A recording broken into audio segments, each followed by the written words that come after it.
Well, at midnight last night, Azerbaijan launched devastating attacks that killed 49 Armenian soldiers. Now, that was at the time 49 Armenian soldiers was the number earlier in the day. It's probably far worse than that, could be into the hundreds now. And it all happened on sovereign Armenian soil, not disputed Armenian soil, but sovereign Armenian soil. This is the largest escalation of violence in years, and it could reignite an old conflict going back 100 years, of course.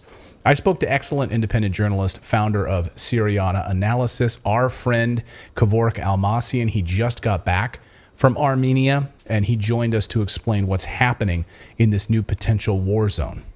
Kevork, welcome back to the show. I want to start with asking, why is Azerbaijan carrying out these attacks?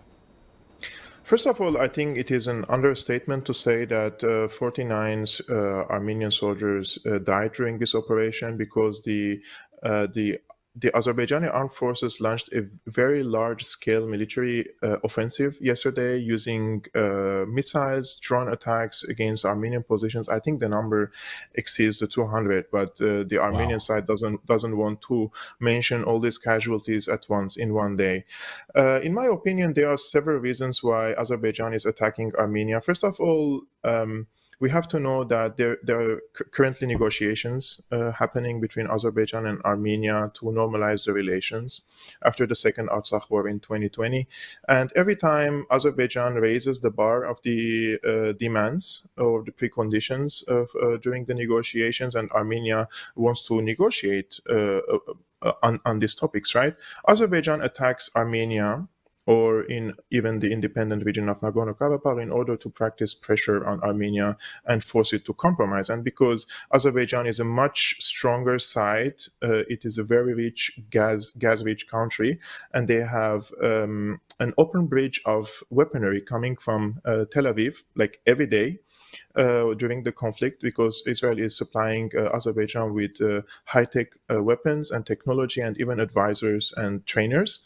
And there are a few reasons for that. One, from the American point of view, Russia is now in trouble in Ukraine, and their advances have stopped at some point, and they are retreating from some of the towns and cities in southern Ukraine. So they want to increase the tensions in the Caucasus, because between Armenia and Russia, there is a mutual agreement. And if Armenia is attacked, Russia is obliged legally to defend Armenia. Because that's under the Collective Security Treaty Organization. Yes, the right? CSTO, Right. exactly. So at the moment, Russia is not in a position to intervene militarily in anywhere around the world, right? So so we have to see the timing of this attack, why it happened from the American point of view. From the Israeli point of view, Israel perceives Azerbaijan as an advanced satellite state for Mossad. And the spies of Mossad say themselves that they feel themselves home in Baku. There are no restrictions for them to work and operate in Azerbaijan. And why is that? Because they want to spy on Iran, the neighboring country of Azerbaijan. And because in northern Iran, there are hundreds of thousands of ethnic Azerbaijanis, and Israel wants to trigger a separatist movement in the north through these communities. So they infiltrate these communities, and they urge them to rise against the Iranian government. So from both sides, we can see Azerbaijan is playing a proxy role for the Americans and for the Israelis. It's like a broken record in this proxy wars. Like how many? It's exactly. Like, where have I heard this before? How many times have I heard this? Where we use these countries, where the United States and NATO uses these countries, Israel uses these countries, and we use these as a means of proxy to carry out our own means.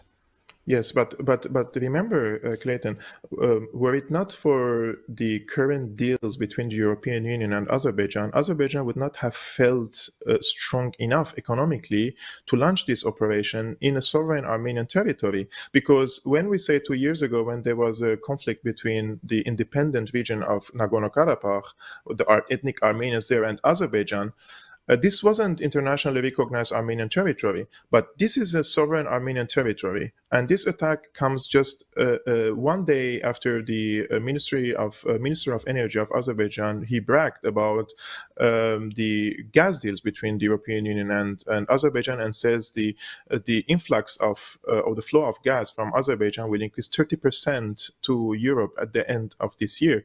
So Azerbaijan feels protected economically, and at the same time feels protected militarily by the United States and by Israel.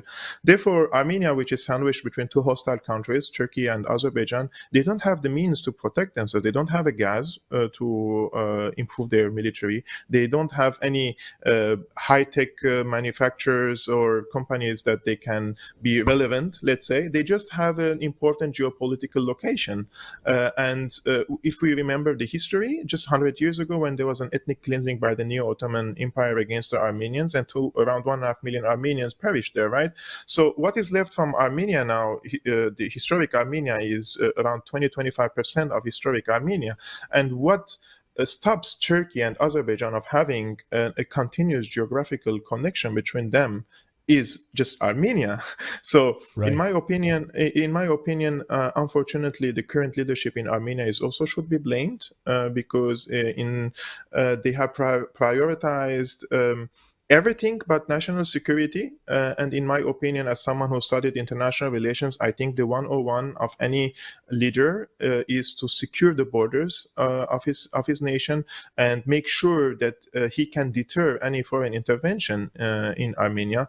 And unfortunately, the current Prime Minister of Armenia, who came after a color revolution in 2018, he wants to destroy the national identity of Syria. He at the beginning he was anti-Russia, and he was anti-Iran. So, but only too late after 2020 he understood that he lives in the Caucasus and not in Canada or in the United States, so that he can make alliances with these countries. But I think it is too late right now.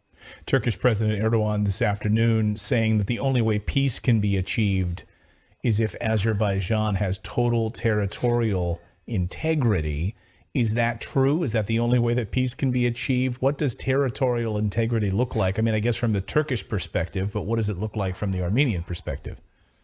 I think from the Turkish perspective, the territorial integrity of Azerbaijan means a complete annihilation of the Armenians there. And I'm not saying this as an understatement, because the Turkish side, until this moment, they refuse to recognize the Armenian genocide.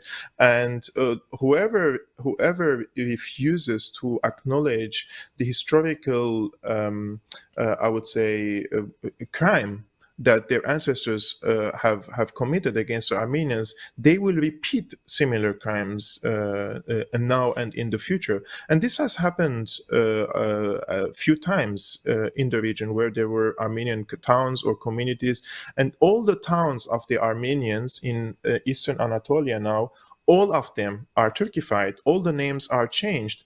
All the churches and the cultural sites are destroyed by Turkey. Therefore, in my opinion, what's the definition of territorial integrity is irrelevant for me, because in my opinion, the ultimate goal is to either completely annihilate the Armenians from the region, or the more practical one is to have a complete hegemony over the Armenians through economic means, through political means. And as I mentioned, and I'm saying this with a heavy heart, because I'm an ethnic Armenian myself, but the current leadership in Armenia is also to be blamed, because at the moment they the national identity of Armenia, they equate it to fascism. And we all know that nationalism in Armenia is a defensive mechanism to unite the people against one enemy, right? It's not an expansionary ideology that you want to expand outside the territories of Armenia. So when you divide your country and destroy the national identity, and you start spreading sub-identities within your communities, there will be division in the Armenian among the Armenian people, and the government is responsible for that.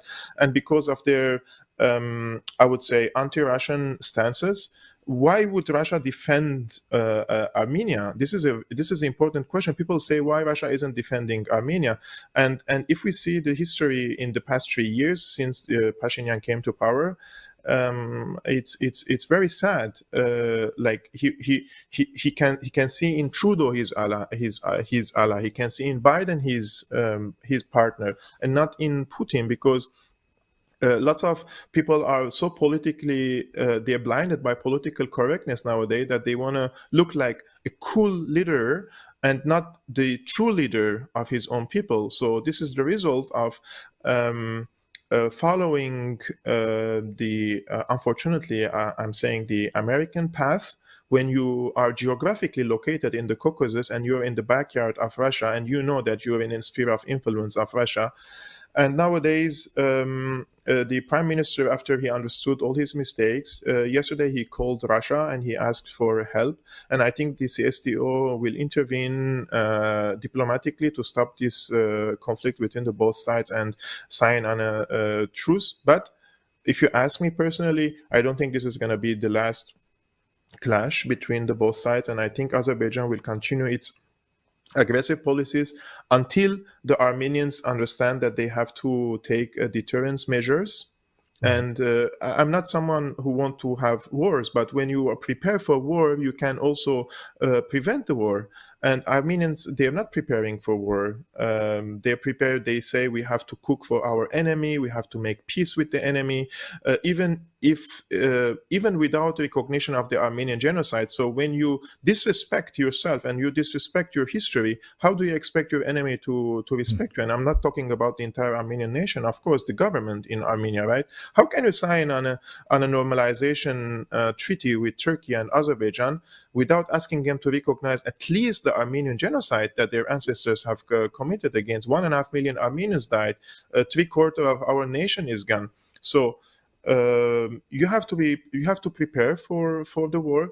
The Armenians should mine their important border crossings with Azerbaijan. They have to direct their weapons on the gas fields of Azerbaijan, not hitting them, but threatening them. If you attack our sovereign nation, we will stop the flow of the gas to Europe, right? Because they have the means to do that. But during the last war between Azerbaijan and Nagorno-Karabakh, the prime minister of Armenia went on TV and he said a very big lie about the Russian weapons. And he said the Iskander missiles that the Russians supplied to us, when we fired them, only 10% of the warhead is exploding. The rest, it's like a joke. It's like a joke. For me, sorry, I'm not a military expert, but there is no warhead that can explode 10% of its capacity, and the 90% stays on the soil, right? So unfortunately, we have a weak leader, a guy who came after a color revolution. He's one of the Soros guys, and if Armenians want to immunize themselves, the 101 is to start from your own internal house. I want to ask you before we let you out of here is on the Western media response to this. It was amazing to see. First of all, a friend of the show, Lindsay Snell, had tweeted this. I thought it was interesting. She pointed out Secretary Antony Blinken's response to Vladimir Putin, and I thought this was spot on. Yeah, so his response to Putin and latest moves inside of Russia, where President Putin and the Kremlin will not commit these systematic abuses with impunity. We are holding the perpetrators of these atrocities to account. The U.S. and our partners will not be silent. Ukraine and its citizens deserve justice. And then this news on the attack inside of Armenia overnight, 4 hours ago, Antony Blinken tweets this: the United States is deeply concerned about reports of active hostilities between Armenia and Azerbaijan. Like, deeply concerned. That's about it. That's the Western response. There is a Twitter account on Twitter. The title is "The EU is concerned." Like every time the EU is concerned, the EU is the United States is concerned. Yeah, deeply concerned. And today, also Toivo Klar, he is the EU Special Representative for the South Caucasus.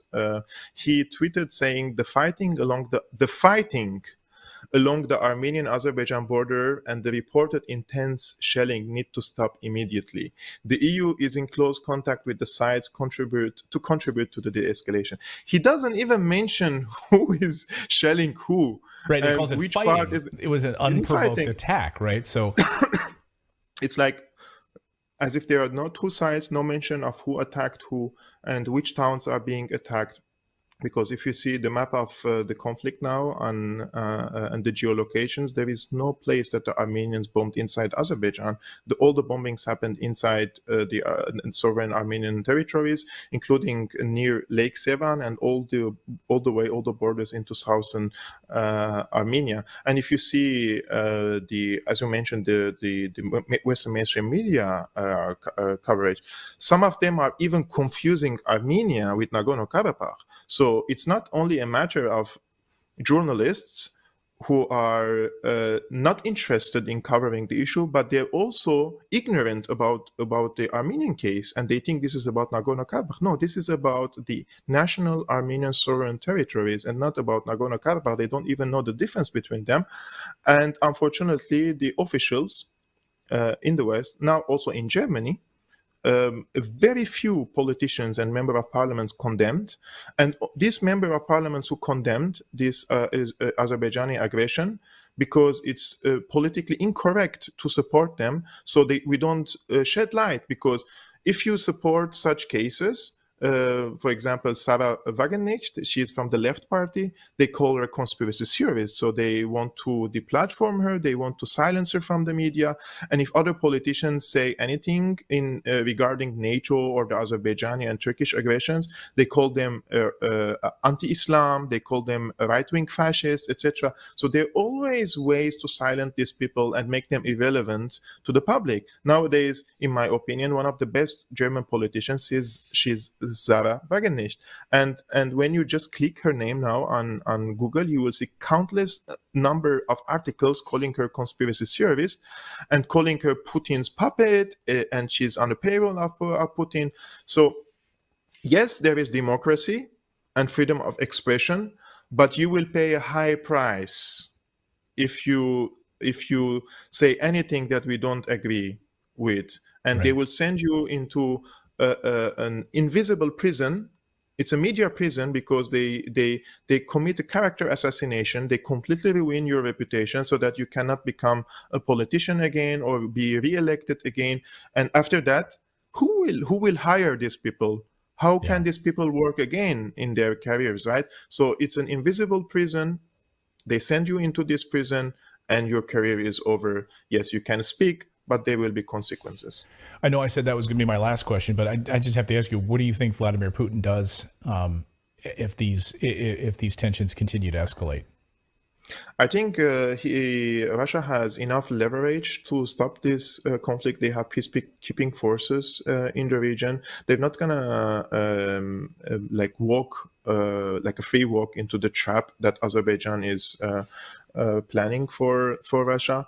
And at the same time, if the only time I think the Russians would intervene if there is an existential threat on the Armenians in Armenia, and Armenia formally asks Russia to intervene, because Russia cannot also tolerate losing Armenia in that region. They're trying to regather the former Soviet Union countries, at least internally, in order to be part of any economic projects in the Eurasian side or in the CSTO, militarily speaking and economically speaking. So Russia cannot tolerate that, but also Iran cannot tolerate that. This is very important. People aren't talking much about Iran, but I think Iran is more enthusiastic to defend its borders, and they don't want to have any change in the borders, because they know if such a change happens, the border crossing with Azerbaijan will be practically with Israel, and that is a very big red line for Iran, and I think they will also intervene even militarily to stop any changes on the borders. Excellent analysis as always, and thank you for educating our audience on this and making sure that our audience is not ignorant like the rest of the Western media. Kevork, always great to see you. Thank you, Clayton. Fresh from a trip to Armenia. and recovering also from coronavirus. So thank you for doing the show. We really appreciate it. Thank you, Clayton.